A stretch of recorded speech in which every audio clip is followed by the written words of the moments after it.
Hello ladies and gents, I am Diffin, and welcome back to From the Depths, Ashes of the Empire Community Edition. In this episode I'm actually starting in the normal designer just because I want to showcase another slight adjustment I made to the exploit hover. I made it continuous. And this thing is just hilarious. So I'm actually going to have it attacking salvage, and the reason for that is that it is able to do nasty things to a bulwark. It really is. So I'm just going to spawn a bulwark in, and yeah, we're just going to go in quickly. It is able to take it out. So there we go, it's down to 98, 85.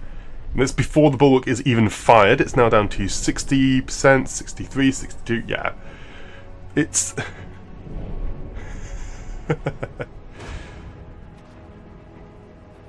Yep, it is already down to 34% health. Has it even shown the... Yeah, there we go, it's 2 damaged now.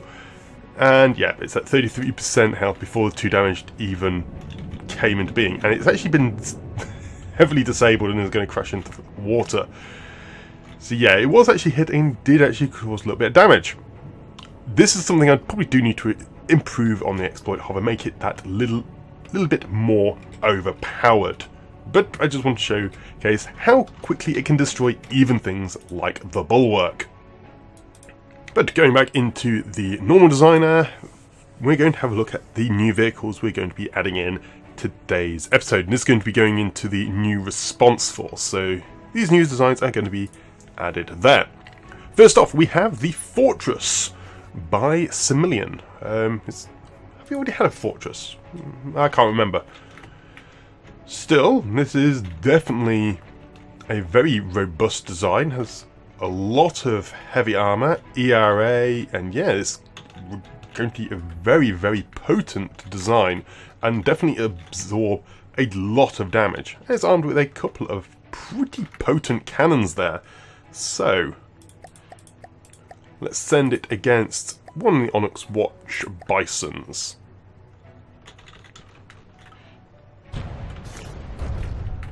So yeah, it does a big hit there. The reason sending it against Bison is that the Bison does have a lot of firepower output. Just want to see how resistant the Fortress is. It looks like its barrels have been damaged already.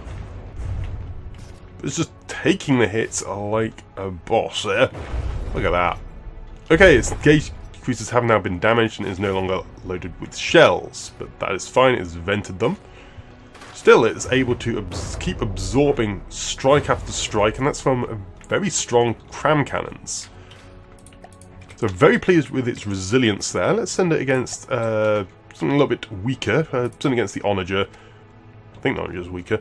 Just want to see how good the cannons are. And yeah, it's a double Hesh round there. So good strong cannon there. And always good against the Onyx Watch. Though, to be honest, it's probably not going to be facing the Onyx Watch that much. More like to be facing against the Steel Empire and a bit of Twin Guard, due to the location of the response force.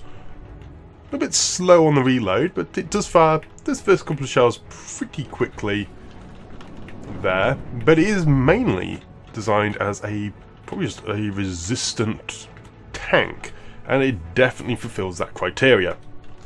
Even if its refire rate is a touch on the slow side. Next we have the Grattler, D1 by Archangler. And oh, this is a heavy armor box, this, good grief. But these are, 100mm, probably fragmentation, inertial fuse. Yep. Quite big fragmentation inertial fuses actually. And yeah, this is going to be quite nasty against basically anything. Send against the Sentinel.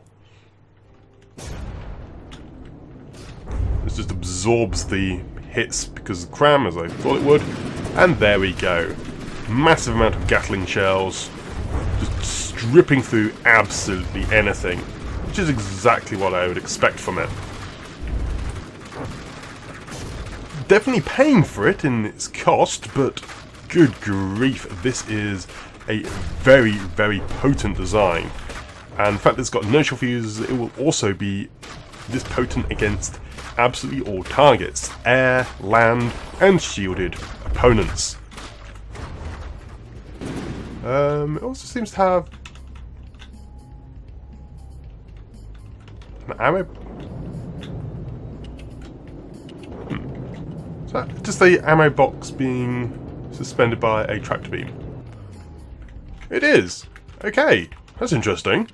So it has an ammo box it carries around with it in the sky. That is very interesting. Next up, we have the M6B1 by KHO56, an 18K design, just more of a general. Oh no, we do have more Gatling weaponry. It's a little bit slower fire rate than the previous contender, but still quite a nice one nevertheless, and is not, well, the last one was very tough because it was made out of pure heavy armour. This one is a little bit more reasonable in the cost front. I'll still send it against the Onager, just see how well it can perform against the cram shots, and it's fun. Oh, and there we go, my answer was given. A cram in the wrong place causes the entire thing to internally detonate in a glorious fashion.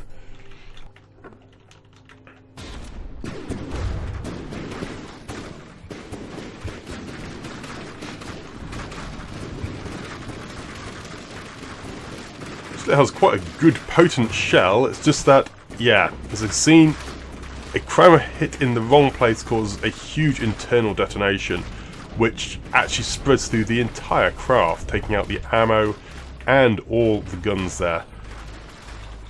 So it is a bit of a problem if that happens, but otherwise it's a pretty good round. It does a nice lot of damage, with the fragmentations causing a good amount of damage all around, wherever they hit really. Just hopefully it won't take that nasty critical strike, otherwise it will be annihilated in just a single strike.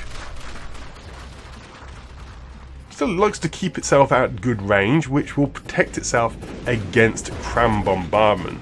It's one quite close there. So hopefully it will be able to keep itself nicely alive. As when it does take damage, it does keep at a fairly good pace, it seems.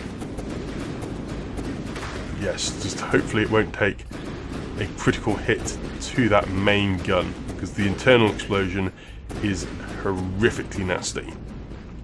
Yeah, very, very potent long-range weapons, it seems. I think it might actually be timed, so it would be good against the annoying little drones of the Twin Guard as well. Let's wait for it to all... Yes, so they are timed rounds, and so yes, it will be very good against the Twin Guard's flyers, which are normally a very irritating prospect due to the fact that they, well, avoid so many shells. So time shells against them will be good. Next we have another exploit vehicle by Richard Dustley, the Proximity Hesh tank. The reason this is an exploit vehicle is that is due to proximity Hesh rounds. They ignore shields essentially. They shell. When it hits the shield with the proximity fuse, it instantly teleports to the hole and, yeah, causes massive amounts of damage due to the fact it being a proximity shell. So we'll send this against the, is it the Peregrine, I think, has shields? Just see how well it performs here. So see here. See there, the shell hit the shield there, but it instantly hit the hull directly.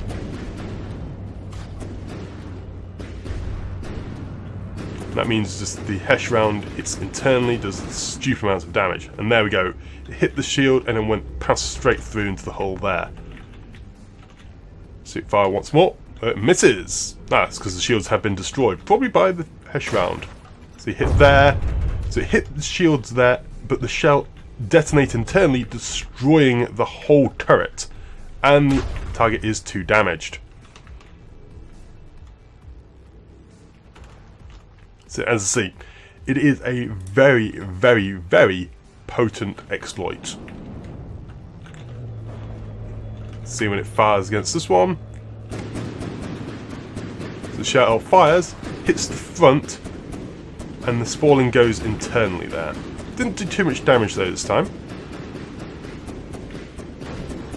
There we go, hit the top, and the shell hit here, breaking off a load of the sensors. The spalling didn't do too much damage that time, but one of the guns has now been disabled.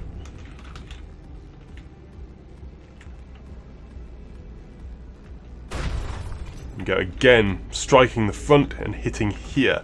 Not quite hitting the main gun just this time. But that time it hit there and disabled the gun, actually broke the mantlet off the gun. That time it broke the AI, so the turret is no longer turning. Take a couple more shots probably to kill its target, but already this target is completely neutered, as it has its weapon systems have been completely disabled. So it is hitting a lot of the weaker external components with that HESH round. Even every now and then it hits a fairly almost vulnerable component and rips off an entire section of the rear there. And there we go. Again, shell hit the central point and detonated the main gun. And finally, we have the Whammer by Charge-Aradon. One of the cheaper designs from Charge-Aradon, actually. It's only a mere 25k. And this one looks like, yeah, it is actually slightly smaller. It's a smaller gauge gun for once. Not by much, admittedly. Yes, let's see how well this performs against something from the Onyx Watch. Again, I'll send it against the Lucene this time. So it's 2 rounds, and that's quite a nice spread of shots, it seems. Ooh, nice bit of confetti. Was that all the barrels? It was, that was all the barrels has been launched off. So it's some of the other designs. Let's see how well it fires. Yeah, big barrage, and then it also detonated itself there due to one of the barrels having been cut right short. Yeah, and with them being suspended in midair like that, that's going to, when it next fires, it's going to detonate itself. So the repair capabilities of Charge-Aradon's designs are pretty high. There we go. It is a good amount of shots going through, and it is completely annihilating the Lucene there, despite that first strike causing so much damage to the barrels themselves. With a bit of fleet repair capability, this will be incredibly potent and be able to take out a huge number of designs. You can see there it's completely detonated the whole rear section with those high explosive rounds, and it's still going quite happily. Able to fire probably another barrage in a moment. A little bit slow on the refire rate, but that is to be expected with these direct feed guns. There you go, and all the shells just pass, actually load them past through the tank due to how heavily damaged and how much holes are left in this vehicle. So very good and pretty resistant design, though the barrels are a little bit weak and probably been done with maybe a few more heavy barrels or better protection for them there. But once it is fully operational, it does a huge amount of damage to its intended target with nice, fast, high explosive rounds there. So back into the main campaign, this force I'm going to add them in is this new response force. So let's jump over to here and then add them all in. Right, so all the forces are now being built up. I'm also going to upgrade the exploit hover. I should just be able to retrofit this. Yep, retrofit it into the new design, and there we go. Exploit hover has also been improved with its insane capabilities there. Ooh, it looks like a bertha there. Is that that's the Twin Guards HQ, isn't it? Interesting. Could go take that out.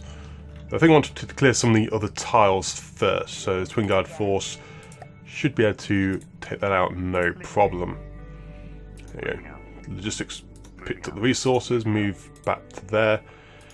Then the Onyx Watch Force is actually going to go towards this Twin Guard Force, since that is going to be causing me problems soon. Steel Empire Force moving around, going to take this tile, and then probably this other tile as well. So already I've used up all those resources. Wow, let's just scrap a load more of these then. Come on, Onyx Watch Force, get up to the Twin Guard Force there. Right, bring in the additional forces, and then take out these friendly forces there. Right, so not facing many, but let's just jump over, spawn in the land here, and then get ready, because, oh, yeah, it's going to be fairly good. Just need to maneuver a couple of the vehicles around, and then everything will be all good. There's not many of the enemy, there's only a couple of designs. Do have one of their more elite forces there, but this should be a fairly rapid battle. Immediately, everything just starts fighting straight away. And yeah, the laser hover there just completely annihilates the little flyer there of the Twin Guard, which basically weakens it considerably. And then the actual bomber also launches all of its bombs, which fly up into the sky, striking it as well, which is quite amusing and really rather effective. And the rest of the bombs then fall down and all get detonated on the tougher of the two mechs there. And the pair of them are just getting completely, utterly hammered. Hikari's shining look there is just doing its huge amount of fragmentation rounds, while the rest of the forces just bombard them at long range. And in very short order, all the designs have been destroyed. So it's just waiting now for them to finalise, and because they are repairing each other, it's just waiting for those timers to end and the base of the hulls to basically be completely destroyed. At this point, what I should have done is let out of one of the vehicles and just gone to go capture the bases there. It would have just sped up the battle that little bit more, but the battle was fairly short anyway, only taking a couple of minutes in length, which is rather nice. Excellent. Very, very simple battle there, though I think we did take more damage from our own forces than from the enemy. I repaired before I even checked. I think it survived. I don't think it actually disintegrated. Yeah, because it's repairing fairly slowly there. It's not like it was repaired, it instantly repaired up to 30%. Yeah, it's going up at 10% chunks. So yeah, it just survived the Sky Blaster there. It's probably falling apart when I pulled it out of play. So, lucky break for you. Right, so we've got a bit of a battle going on here with Twin Guard who are attacking my logistics bot, which I've pulled out of play, and then also with this gladiator group over here. So hopefully I'm going to deal with this force first and then can deal with the ones over in the water, though it is not ideal, I must say. Yeah, this is not an ideal battleground. We'll see how it goes. Hopefully forces can deal with this group first and then take out the ones over in the horizon over that way. Yeah, that is a bit of a problem with this battle, and I was hoping that I would be able to destroy a lot of things before my forces basically just try and kill themselves via lots of collisions. So anyway, the moment the combat is being done by lasers from both sides, so our lasers and the Twin Guard lasers are all battling away there. Though thankfully they're not taking too much damage. My fragmentation hover though is taking the brunt of the hits, no, not fragmentation, the flak cannon. But that's okay, it's not a particularly potent design against the mechs. It was basically done as a concept design anyway. The rest of the forces though are doing their best to just bombard all the mechs and cause huge amounts of damage, which is working out very, very well. As in general, the mechs aren't actually that powerful, as I found. And it's really just this design here which has taken the brunt of the force and damage.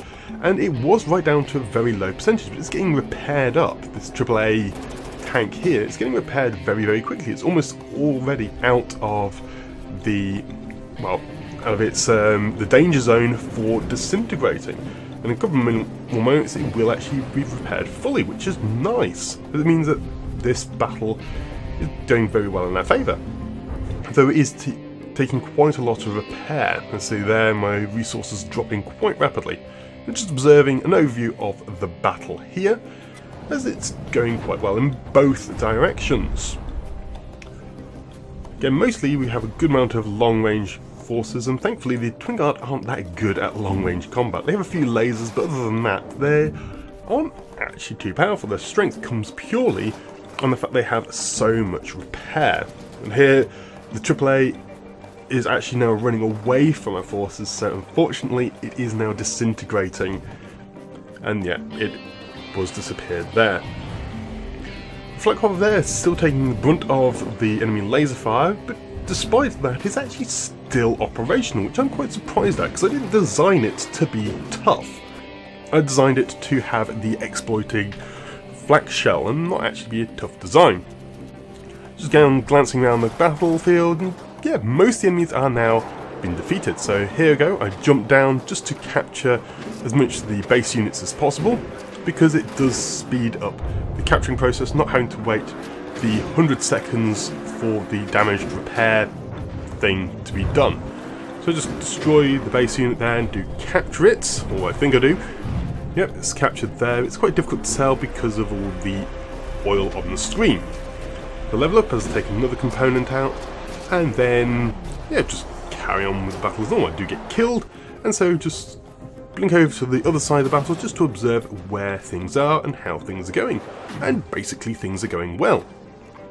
Going to the other part of the battle now, because the rest of them being dealt with, and again, yep, everything is now very damaged, too damaged, all that sort of thing, so it's just now again waiting for all those timers to go out. You can see there, damaged, waiting for repairs, all that. It's just taking a little while for everything to be done, but otherwise the battle is completely finished and a complete entire victory, apart from the AAA. Right, that was a little bit messy, but in the end it all worked out. Yes, on my way. Managed to capture a couple of other designs, it seems, which is nice. Need to head over to this radar balloon over here, though. That'll be both of these tiles then cleared out, which will be nice. Okay, the Steel Empire and the 5th Air Wing are now ready to fight, so that's good. God, this force. Oh, it's got the hauler in it. Get out of there. I don't want the hauler in that. I really want to get this response force up to fighting that Onyx Watch Force, so I can actually see the new designs I have added in these last 2 episodes in actual battle. Right, what did we lose out of the Twin Guard Force? Because I know we lost something. Ah, it was just the AAA. Well, but then it unfortunately did succumb to wounds. Yes, they did work rather nicely. So repair all them up. Steel Empire Force though is ready to go. So let's just organise this and get ready for some combat with them. Right, so our forces are pretty much set up. I've gone for a fairly heavy wing on the one side to take out everything other than the Relentless. Because there is the Polaris there as well. So Polaris and a Relentless. So this has potential to be quite a nasty battle. Let's see how it all goes. Of course, that assumes that the Polaris actually fires its nuke and not gets launched into the sky like it did there. It does, however, have a lot of LAMs, and it's actually taking out a very large amount of components. Combined with the Relentless firing away at the Warthog again of all things. The poor Warthog, it takes a lot of flak. This time though, it is actually dodging almost every single shell. It's fairly erratic, slightly erratic pattern there. It's actually causing every shot to miss at it, which is really nice, and allowing the rest of our forces to cause a fantastic bombardment against the Steel Empire forces there. Unfortunately, a couple of our tanks do decide to collide and ram into each other, again proving that our biggest enemy is our own forces. The Warthog though eventually does take a nasty hit and loses its main gun, but it has done its job. The majority of the forces now have got into good range, and most Steel Empire have been either destroyed or heavily damaged. The Polaris there just acting though as a lamb's boat, completely defending almost everyone against missile fire, which is really quite surprising. So many missiles getting shot down by those LAM systems there. Thankfully we do have a lot of fragmentation missiles around, so some amount of damage is still being dealt to all the forces. But the majority of our damage is actually other weapon systems and not missiles, thankfully. Still, there's a good amount of LAM systems there and keeping us very nicely defended. Of course, our own vehicles are shooting our own vehicles again because, yeah, we're our own worst enemy. But it is the experimental tank which is getting hit, which has caused a couple of friendly fire casualties, I think, so far in this Let's Play. So it's finally now waiting for the Polaris here, the base units, just to be annihilated. And everything is now focusing on it and just firing it at long range. So in a couple of moments that now disintegrates. And I was just wondering what on earth else is being fired at. There's a single design here which got into the middle of our forces, but even with this destroyed, the battle doesn't end. And that is because of the Polaris's missile. It has spawned directly underground, a long way under. So I just quickly wait ages and ages. Well, it took an absolute age for that to come up, but I just skip through to the end there, and then it launches, comes up through the base, and then detonates there. Right, so that battle was a bit annoying. Oh, laser emplacement is also being attacked.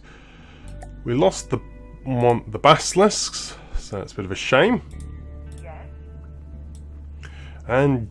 But the majority of the stuff was firing at the Warthog again for whatever reason. It was able to survive the majority of it, so it is rather nice. Response force, I still don't think we're going to be able to actually utilise the response force this episode, which is a bit annoying. Yes. Really wanted to be able to use it. I mean, it seems like the other battles in this episode have taken just that little bit too long for me to really do it. Though we'll use this laser emplacement, clear out these lightning hoods in just a moment. Well, we've lost the whirligig miner. Annoying. The response force is incredibly slow. Bit annoying. Hopefully it will speed up once I've actually done a battle with them, so that's good. Just want to get this. I want to get the exploit hover into a battle just to have a little bit of a fun time. Right, let's actually go into this battle and murder things from an insane distance.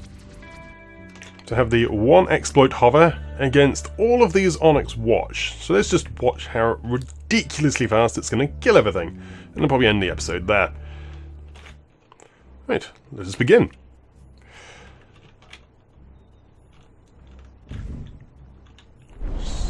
Straight away, one target is already dead.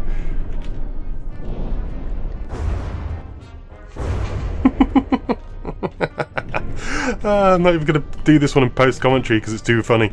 Right, let's just splat that one as well. Oh, the enemy have fired one shell. One shot has been fired. Look at all those shots. There's continuous laser. Each shot will cut the bulwark end to end. Okay, that's the enemy dead. Let's see how far the shell reaches, and it misses by a long shot. Sweet.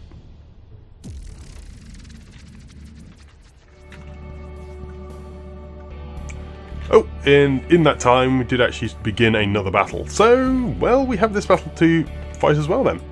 Okay, that's no problem. So this battle is going to be a fairly interesting, easy one because, well, we have a very large amount of forces against just 2 single mechs. Well, let us begin.